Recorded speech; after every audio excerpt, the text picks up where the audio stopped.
Buenas tardes, buenos días, según nos escuche, a nuestros auditores y a los que ven este programa por la plataforma de YouTube, el canal de la Universidad Andina. Bienvenidos a un nuevo programa de Observatorio Internacional. En esta ocasión, y agradecemos mucho a al doctor José Fernández Alonso, profesor e investigador de la Universidad Nacional de Rosario, especialista en relaciones internacionales. Él es economista también. Entonces, le hemos pedido que nos ayude a entender un poco los ejes de la política económica y de la situación económica y de las perspectivas de Argentina en estos 60, digamos, 6 meses de la administración de Milei. Bienvenido, José. Buenas tardes. Tu saludo inicial, por favor. Bueno, muchas gracias Marco por la invitación. Siempre es un gusto hablar con vos y compartir diferentes pareceres en relación ahí con lo que acontece en la escena política y económica de Argentina, pero también en la escena global como internacionalista que somos de base también. Así es. Muchísimas gracias. Sí, em, hace un poco más de 6 meses ingresa al poder Milei, un outsider sin mayor apoyo político, prácticamente con un escuálido grupo de senadores y con una agenda que algunos llaman anarco-libertaria que buscaba demoler el Estado. ¿Qué es lo que ha sucedido así? Primero, una perspectiva general, como tú ves la situación, particularmente de la perspectiva económica de Argentina. Bueno, ahí tal como marcás, ya discurrieron 6 meses desde la asunción de Javier Milei como presidente de Argentina y algunas de las presunciones que se mantenían en un primer momento, que eran presunciones más en signo de incógnita, fueron despejándose en el transcurso de estos meses por precisamente este poco apoyo en las cámaras legislativas del partido de Milei, que se denomina La Libertad Avanza, y sobre todo de las gobernaciones que suman 24 en la República Argentina y ninguna de estas jurisdicciones corresponden al partido de Javier Milei. Ujú. Sin embargo, pese eh, a estas debilidades en el ámbito del legislativo y en el anclaje provincial, fue haciéndose de el apoyo de buena parte del sector de Juntos por el Cambio, que fue la coalición de gobierno que encabezó Mauricio Macri entre el año 2015 y 2019, una coalición de gobierno formada por una multiplicidad de partidos políticos, los más importantes de esos, la Unión Cívica Radical, el Partido Propuesta Republicana, que es el conocido como PRO, y la coalición cívica. Eh, no sin resquemores, porque al interior de cada uno de estos partidos también se generaron tensiones respecto a el grado de apoyo a las propuestas o al programa de gobierno de Milei. Sin Perdón embargo, ahí, para sí. comprensión de nuestros oyentes, te preguntaría, ¿y qué lugar ocupa en eso o Menem? Porque él inicialmente ganó por el peronismo, no se ubica en estas tres fuerzas que tú has identificado, UCR, PRO y la coalición cívica. Sí, en realidad Menem es el sobrino de quien fuera presidente de Argentina entre el 89 Ah, ya, ya. y el 99. Ya falleció ese el otro. exmandatario hace poco más de 3 años y buena parte de la narrativa de La Libertad Avanza es la de reivindicar ese gobierno de Menem y de hecho no solamente lo reivindica discursivamente, sino también en un auspicio a buena parte de la familia del ex mandatario. Bien. El Menem que haces referencia hoy ocupa la presidencia de la Cámara de Diputados y fue elegido como miembro de La Libertad Avanza, es decir, que forma parte del partido político de Milei. Ya. Sin Perdón. Otra embargo, cosa. Así, sigue, sí, por favor. hay un entramado eh, no, no en la superficie, si se quiere, Mm. pero sí entre algunos sectores del peronismo, sobre todo los que tuvieron un rol significativo durante las gestiones de Menem entre el 89 y el 99 y que se vieron rezagados durante los gobiernos kirchneristas. Entonces, asumen esta nueva gestión, la de Milei, aunque no bajó el Partido Justicialista, pero sí bajó una propuesta, un arco narrativo que los reivindica, que los menciona como las mejores gestiones de la República Argentina durante al menos los últimos 40 años. Ujú. Ahora, tú señalaste una cosa, una forma de aproximación de entrada que me pareció muy interesante y allí una precisión. En esas expectativas, esas eh, incertidumbres que traía el gobierno de Milei, una de ellas era la dolarización, que algunos desde el principio dudaban de que sea parte de su agenda. ¿Qué lugar mismo ocupaban? ¿Ninguno? ¿O fue abandonada cuando el proceso arrancó y vio que no podía hacerla inmediatamente? Sí, bueno, esa propuesta efectivamente fue bajando de decibeles, si se quiere, en el transcurrir de los últimos meses. Inclusive, algunos funcionarios del gobierno actual plantearon que nunca se había hablado de Así dolarización es. en la propuesta, sino de una competencia de monedas. Lo cierto es que durante las últimas semanas, y podríamos decir los últimos días, hay mucho ruido respecto a la política monetaria y sobre todo en la dimensión cambiaria, porque la República Argentina sigue sosteniendo una serie de restricciones en los flujos de capital. eh, Algo que se denomina como cepo cambiario y que impide a particulares, pero también a firmas, la compra, por ejemplo, de dólares hasta un límite, los individuos de $200 mensuales, con una serie de condiciones también que deben cumplirse para poder acceder a ese sistema. Y lo mismo el de remitir divisas al exterior. Está muy regulado por una... eh, una verdadera brecha entre los ingresos y egresos de divisas que tiene la República Argentina. Ujú. Y que, Perdón, ahí, sí, ¿tú crees que eso es una lección del periodo Macri? O sea, cuando ingresaron los 45.000 millones de dólares del préstamo del FMI y salieron más de 54.000.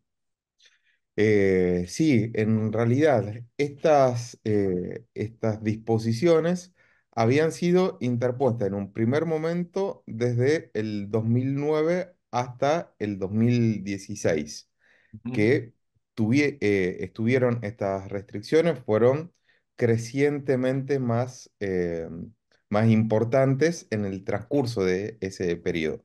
Los primeros meses de la administración Macri se vuelcan de lleno a levantar esas restricciones cambiarias y se genera este proceso de endeudamiento con los mercados privados de capitales y luego cuando este endeudamiento empieza a mostrar sus límites, estamos hablando del bienio 2016-2017, empieza a tener que recurrirse a fuentes oficiales para acceder a créditos. Y ahí se inscribe efectivamente el crédito al Fondo Monetario Internacional, que se asume con el Fondo Monetario Internacional, cercano a los 47.000 millones de dólares. Sabemos que los créditos del Fondo Monetario los consigna en DEC, pero Derecho.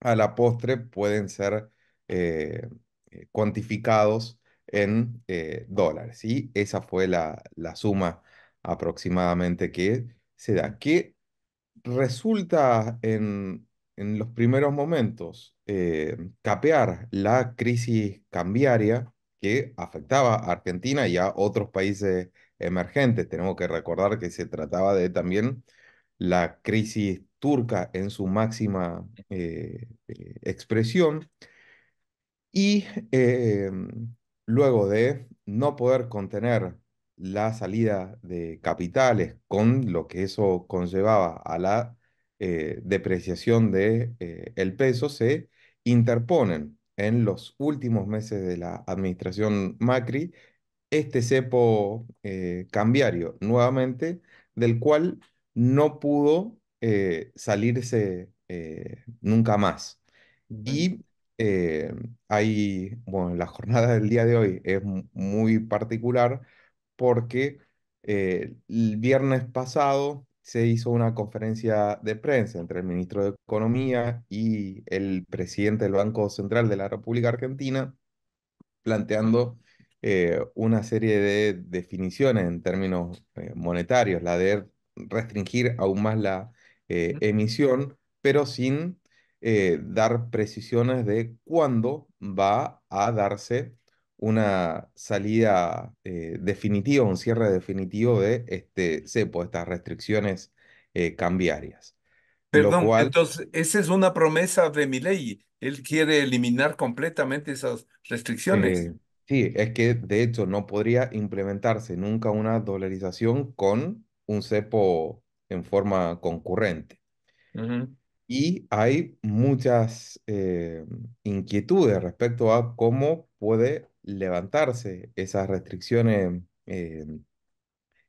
a los capitales de ingreso, pero sobre todo de egreso también porque eso implicaría una demanda en bueno, los diferentes circuitos de mercado de divisas que incrementaría aún más el precio del dólar y este incremento, este aumento del precio dólar se trasladaría lógicamente hacia la inflación. ujú, ujú. Perdón, y ahí precisamente las promesas centrales de Menem iban a extinguir la inflación, reducir el Estado y por lo tanto el déficit fiscal. Esas eran las principales promesas. Sí, que estaban visualizadas en esa motosierra con la cual anduvo durante los primeros meses de campaña Milei como candidato. eh, Imagen que fue sacada, si se quiere, hasta su totalidad entre la primera vuelta Ujú, electoral y la segunda para hacerse también el, del favor o del voto positivo de ujú, algunos sectores que veían con mala cara esta idea de la motosierra y de reducir eh, el papel del Estado y otras, bueno, y de avanzar sobre políticas ortodoxas que muchos sectores no están del todo afines.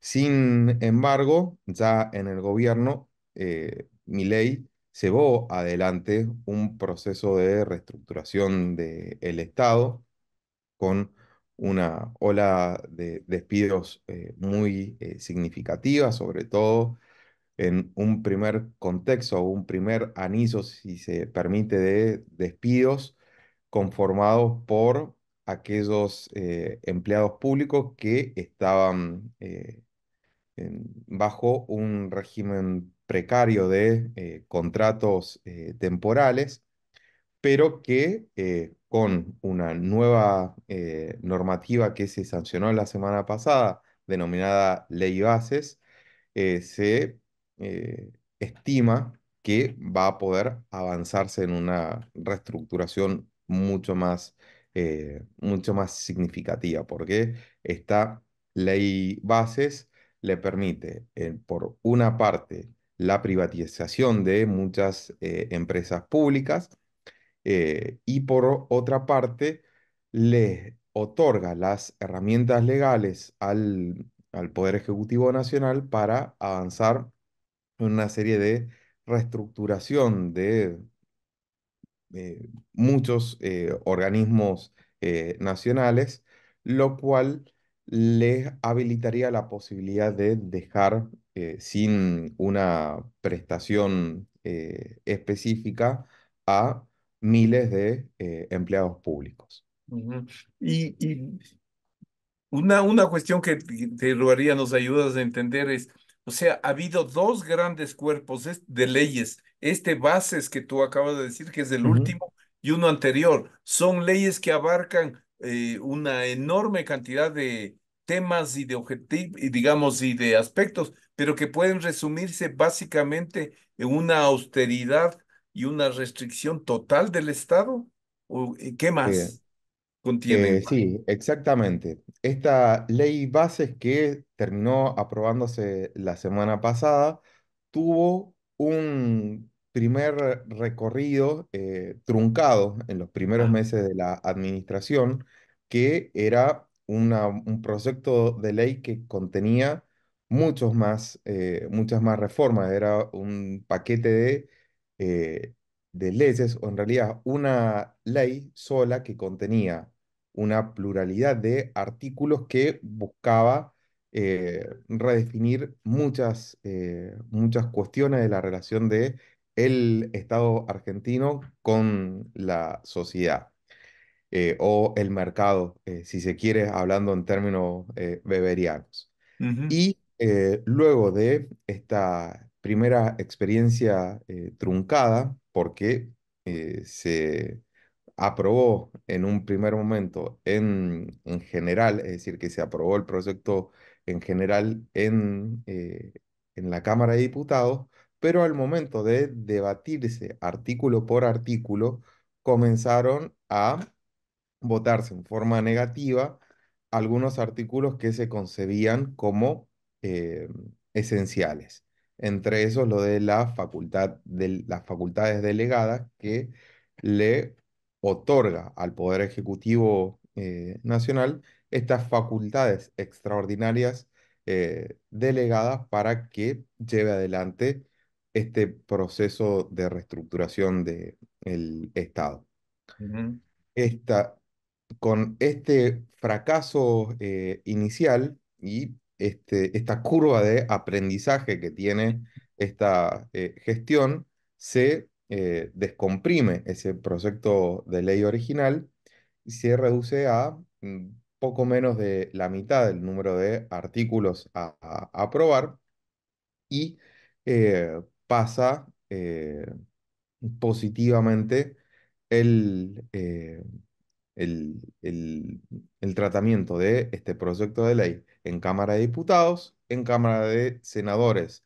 se registra un empate que es desempatado por la vicepresidenta de Milei, que se llama Victoria Villarroel, y que como vicepresidenta, conforme a la Constitución de la Nación Argentina, ocupa la presidencia del Senado.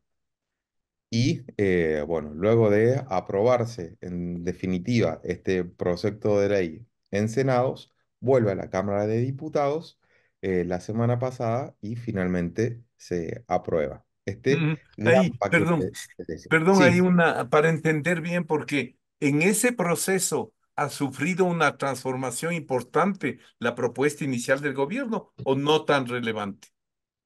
en los puntos críticos se mantiene en esencia ese proyecto, porque pensemos que ese proyecto original de la ley base que contenía 600 artículos planteaba una pluralidad de aspectos a reformar. Siempre el dato anecdótico es el que formulaba, por ejemplo, que los juicios orales debían llevarse conforme las tradiciones de vestimenta de Ah, el derecho anglosajón con la toga y demás, lo que vemos recurrentemente en las películas ujú.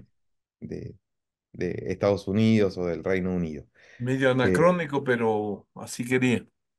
y sí, pero esas consideraciones fueron Mm, relegadas en ese segundo proyecto de ley y ahí es cuando se siguen conservando las facultades delegadas, un régimen de inversiones muy controvertido en el cual se le otorgan a todas las inversiones, tanto nacionales como extranjeras, que superen los 200 millones de dólares, una serie de concesiones de estabilidad fiscal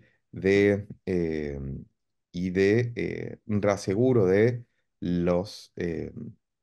de los insumos para que lleve adelante esa producción que fue muy debatida por buena parte de los sectores que apoyan a el gobierno nacional y lo terminaron aprobando, pero eh, sin hacerse del todo cargo de esta circunstancia.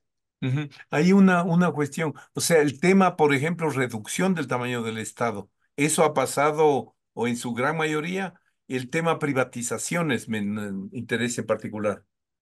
Sí, eso está pasando. Tenemos que señalar que también una reestructuración del Estado lleva sus tiempos en términos Claro. legales, en términos procesales, y ya con este instrumento aprobado va a avanzar mucho más rápido. El despido a empleados estatales en forma directa, pero o sea, los que trabajan directamente en el Estado Nacional, pero también aquellos otros que están desempeñando sus labores en estas empresas que pasan a ser pasibles de privatización. Ujú. Pero en términos de empresas públicas, por ejemplo, o la venta de vaca muerta, todo eso está previsto. Sí, se exceptúa a YPF, Aerolíneas Argentinas, de esa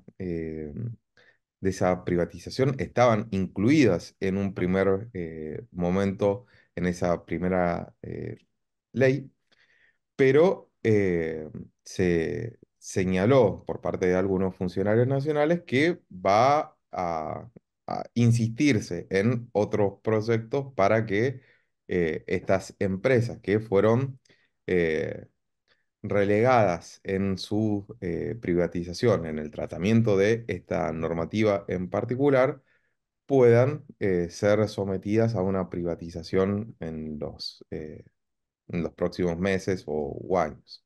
Ujú. Ahora, ¿y qué opinión te merece esos criterios de algunos voceros de mercados privados, incluso internacionales, ciudadanos argentinos, por ejemplo, que señalan que en definitiva el recorte del déficit ha sido muy, muy exitoso?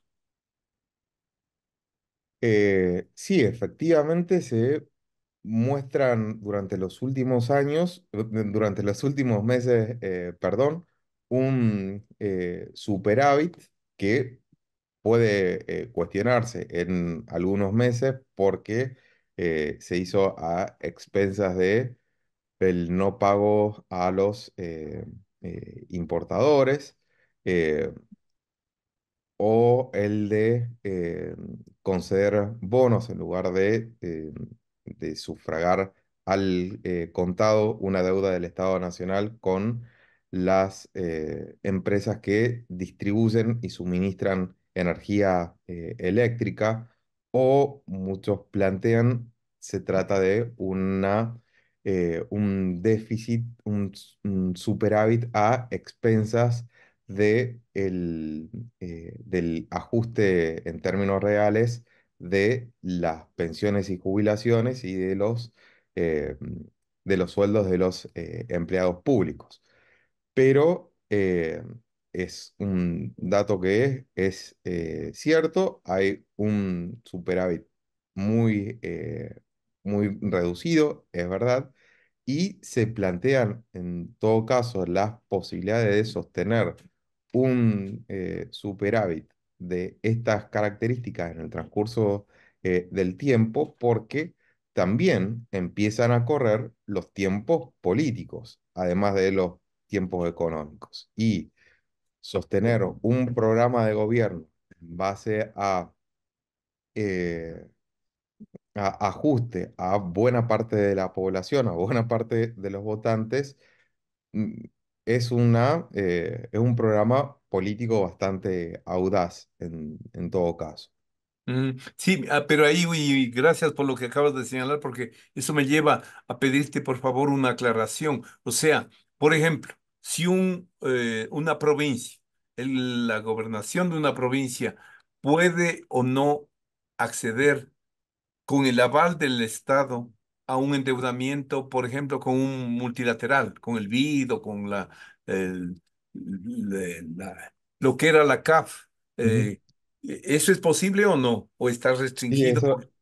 eso es posible desde la década del 90. Requiere un aval del Estado Nacional para que las provincias accedan a ese tipo de financiamiento, del cual depende también de el modo en el cual cada organismo multilateral provee ese financiamiento. Ya sabemos que el acceder a un crédito del Banco de Desarrollo, CAF, es diferente al de el BID, y cada uno tiene sus propias Mm, eh, condiciones. Pero es posible esa circunstancia en términos legales, procesales. En términos políticos, lógicamente, hay una decisión aparente de cortar todas las posibilidades de financiamiento externo, al menos para las provincias que no se muestren tan afines proclives. Ujú. políticamente al proyecto nacional. Ujú. Entonces,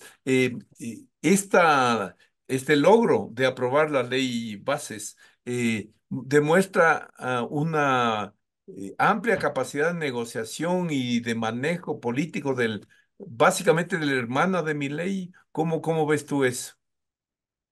Sí, en realidad hay lecturas contrapuestas en relación a los logros de esta ley Bases. base, y es si responde a un logro el, eh, del que entonces era jefe o el ministro del Interior, y ahora es jefe de gabinete de ministros, Guillermo Franco, que Mm, es Franco. un hombre que tiene una...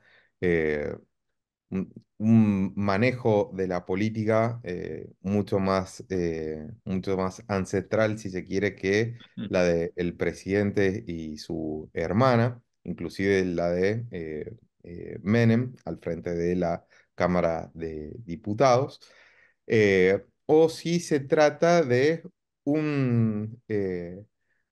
un logro conseguido por las propias fuerzas extrapartidarias ujú, que respaldaron al gobierno sin demasiados cuestionamientos. Estamos hablando de la Unión Cívica ujú, Radical, de el PRO y de la coalición cívica, y de ujú. algunos sectores de el peronismo que no son kirchneristas. O sea, resumiendo sobre lo fiscal, tú dirías, se logró un ligero superávit en base a una austeridad y un recorte estatal muy fuerte y que difícilmente va a poder profundizarse o mantenerse en un escenario electoral, digamos, político entiendo, o elecciones provinciales del próximo año, ¿no? Sí, o sea, son elecciones legislativas de medio término en el cual se renuevan la mitad de la Cámara de Diputados y la tercera parte de la Cámara de Senadores.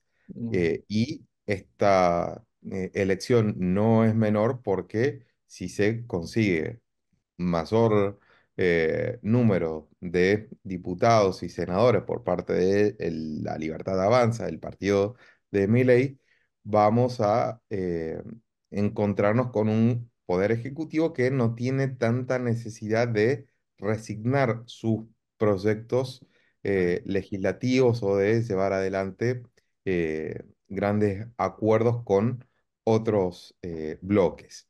ujú, Ahora bien, esta decisión de sostener un ajuste vía eh, ajuste real, valga la redundancia, ujú, de jubilaciones y pensiones, atenta o lima con las posibilidades de un éxito rotundo, porque buena parte de este electorado se ve resentido económicamente. Y lo mismo, a medida que se extiende la recesión y hay debate sobre cómo va a ser la recuperación. Muchos planteaban que la recuperación iba a ser en forma de V, de V, ujú, y de acceder a una recuperación o iniciar una recuperación apenas sancionada la ley bases.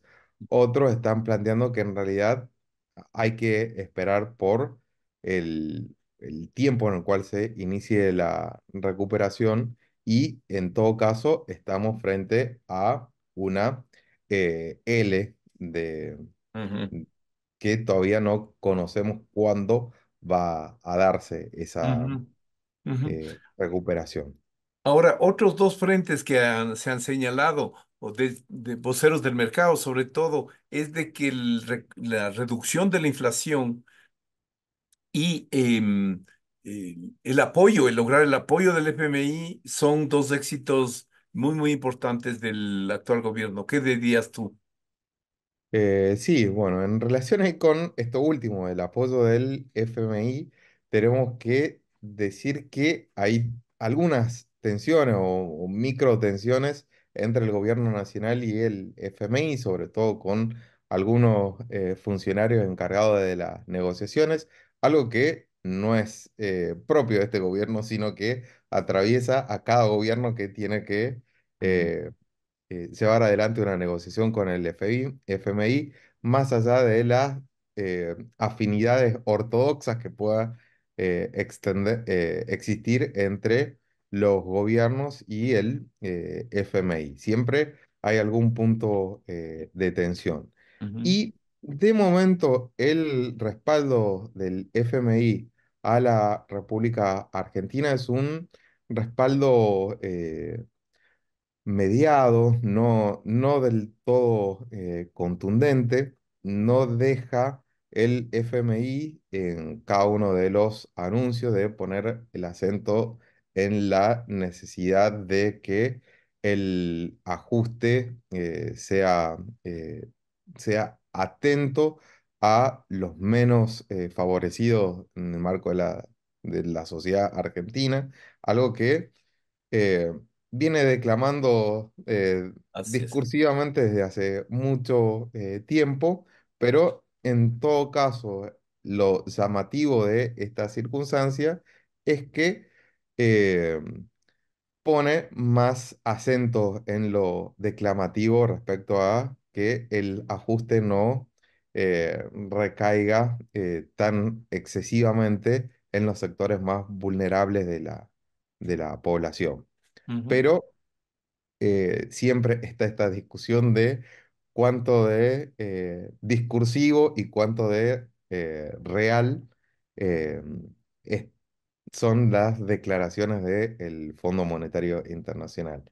ujú, Volviendo a lo que habías marcado en la primera parte de la pregunta de la inflación, ujú, efectivamente hay una desaceleración de la inflación durante los últimos meses, pero a expensa de una retracción el económica consumo muy mundial. significativa, Ujú, del 5,2%, lo cual supera a la retracción económica registrada durante el, el apogeo de la pandemia del ujú, coronavirus. Entonces, muchos también plantean si esta desaceleración de la tasa general de los precios en la economía argentina va a sostenerse en el tiempo, si va a acercarse al cero, o por el contrario, va a o va a registrarse una tasa de inflación endógena de la cual no se pueda quebrar. Pero ujú, lógicamente estamos en unos primeros momentos de la gestión. Muchas son opiniones encontradas y insondables todavía las consecuencias de estas primeras medidas o de estas primeras políticas implementadas por el gobierno. ujú. ¿Y qué te parece a ti esas afirmaciones que dicen que resulta crucial para el futuro del gobierno una excelente cosecha ah, agropecuaria? Bueno, sí, efectivamente, no solamente para este gobierno, sino para Todos. todos los gobiernos de la República Argentina. Lamentablemente, la matriz productiva del país fue eh, llevando a un sistema mucho menos diversificado de lo que podía conocerse 3, 4 décadas atrás. O sea, la Y reprimarización se ha consolidado. exactamente, estamos avanzando hacia una reprimarización y esta circunstancia hace que cada vez se dependa más de de la buena fortuna de el campo para garantizar una mejor gobernabilidad, si se quiere.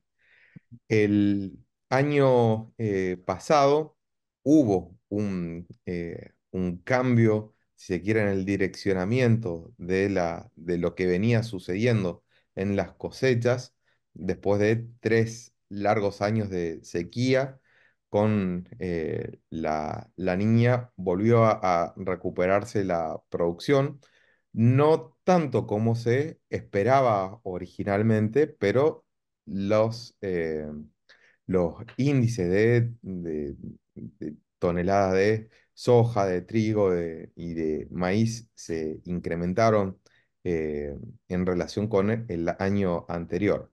Sin embargo, nos encontramos con un escenario en el cual los grandes actores del campo no liquidaron, es decir, no declararon las ventas de esa producción.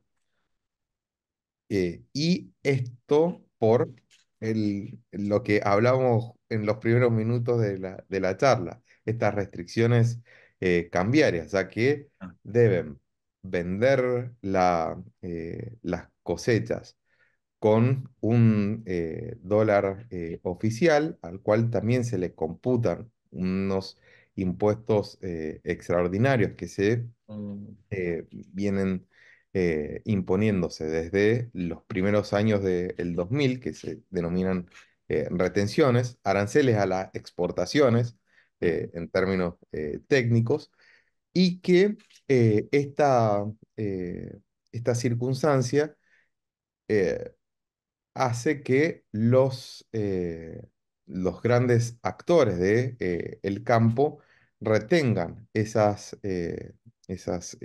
cosechas esa producción en el campo y no decidan vender a la espera de una devaluación. ujú, ujú. Sí, para ir terminando y agradeciéndote Ujú. tu amable cooperación, dos preguntas de relaciones económicas internacionales. La una, en ese sentido, ¿cómo ha impactado ese posicionamiento y esa agresividad internacional manejada por el presidente, bueno, aliándose totalmente eh, con los Estados Unidos, con Israel, con Ucrania, en fin, poniéndose directamente en la agenda norteamericana uno? Y eso, o preguntar también si existe en la atracción de la inversión extranjera directa, incluso para litio, para Vaca Muerta, impactos de ese posicionamiento o hay una dinámica. Está bueno. En relación ahí con los posicionamientos, hay que evaluar también en el transcurso del tiempo cuáles son los impactos. Con esta nueva ley bases, los inversores internacionales cuentan con mayores herramientas de las que tenían anteriormente para afincar su capital. Ujú, Sin embargo, tenemos que reconocer también que la República Argentina ya tenía un corpus normativo muy amigable con los inversores internacionales. Sin embargo, tuvo un desempeño bastante magro en el influjo de inversiones extranjeras directas durante al menos últimos 15 años, pese a tener un inversor internacional, acceso al CIADI, a tener la posibilidad de negociar directamente con el Estado Nacional, independientemente de las administraciones. La ley de inversión extranjera directa de la década del 90 no, no tuvo durante los últimos 30 años ninguna modificación, más allá de los discursos, de las narrativas.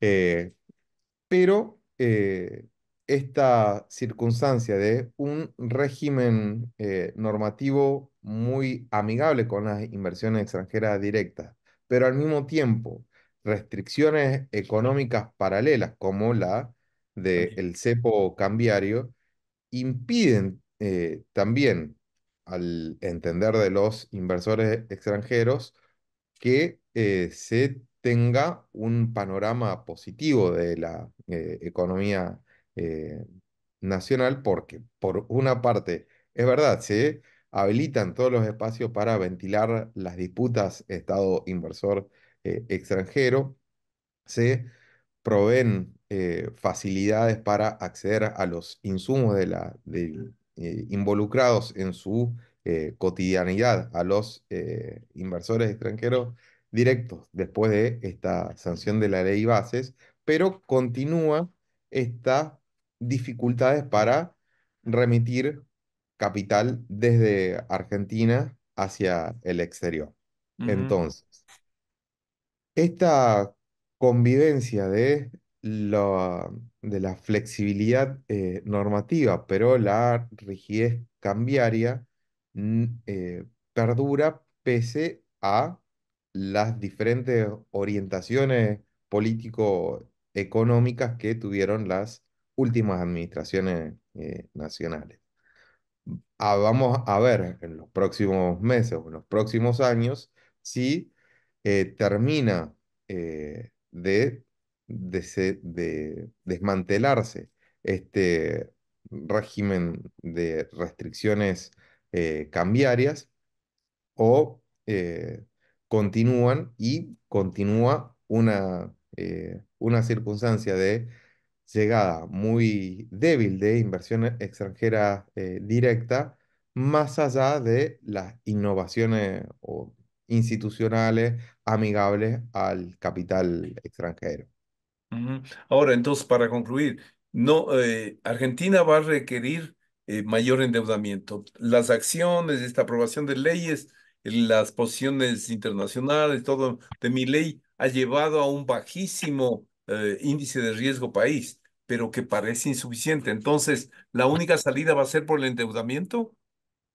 Sí, en realidad, permitime corregirte, no se redujo el riesgo país, de hecho, durante las últimas Ah, ya, perdón, jornadas, gracias. el riesgo país fue incrementándose precisamente por la demora en las concesiones estas cambiarias que habían Están asumido los exigiéndose. mercados originalmente Ujú. porque buena parte de las discusiones de los candidatos eh, discurrieron en cuándo se iba a levantar el cepo. Y los referentes del PRO, del partido de Mauricio Macri. Macri, eran muy insistentes que había que levantarse el cepo desde el día Ya. uno, tal cual había sido la experiencia de su gobierno. Y lo propio, aunque sin definiciones tan concretas, lo había hecho Milei como candidato. Ujú. Estas demoras en el levantamiento del cepo, parece que estamos hablando siempre de los mismos temas o que se trata de una charla monotemática, pero es una de las grandes eh, barreras, uno de los grandes condicionantes que tiene la República Argentina para entender su política económica. Va a definir, si se quiere, la suerte también de la administración, de cuándo se levanta y qué impacto va a tener ese levantar eh, de, de el cepo sobre el precio de las divisas, principalmente de el dólar y la inflación. Y por último, efectivamente, la República Argentina necesita reendeudarse para pagar esos vencimientos que tiene, sobre todo a partir del 2025, que son muy significativos y con un riesgo país de 1.500 puntos, esto se vuelve una dificultad suprema.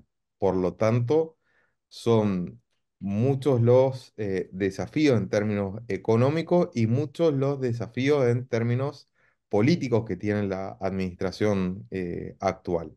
Ujú. No, más allá de la euforia que se conoció la semana pasada con la sanción de la ley bases, los mercados no reaccionaron tan favorablemente como se esperaba y esta circunstancia hizo que se incrementara el riesgo país y que hoy, en el momento en el que estamos hablando, el dólar paralelo se haya incrementado sustantivamente.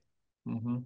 Bien. Entonces, en definitiva, el ejercicio del poder le ha llevado a Milei a entender que no puede afirmar las cosas que planteaba con respecto a China, con respecto a Brasil, y a moderar ese discurso internacional bastante agresivo que tuvo inicialmente. Y con eso terminamos.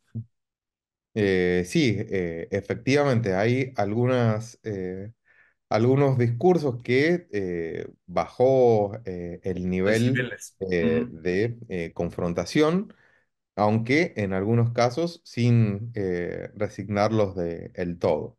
ujú, Las relaciones con Brasil y con China atraviesan todas las semanas puntos muy críticos. rígidos y se contraponen con la sintonía, al menos que se tenía con Brasil durante los últimos años. Y eso eh, más allá de los 2 años en los que coincidió la administración de Alberto Fernández, la que le precedió a Milei con Bolsonaro. Más allá de las tensiones ideológicas, las relaciones con Brasil continuaron muy intensamente.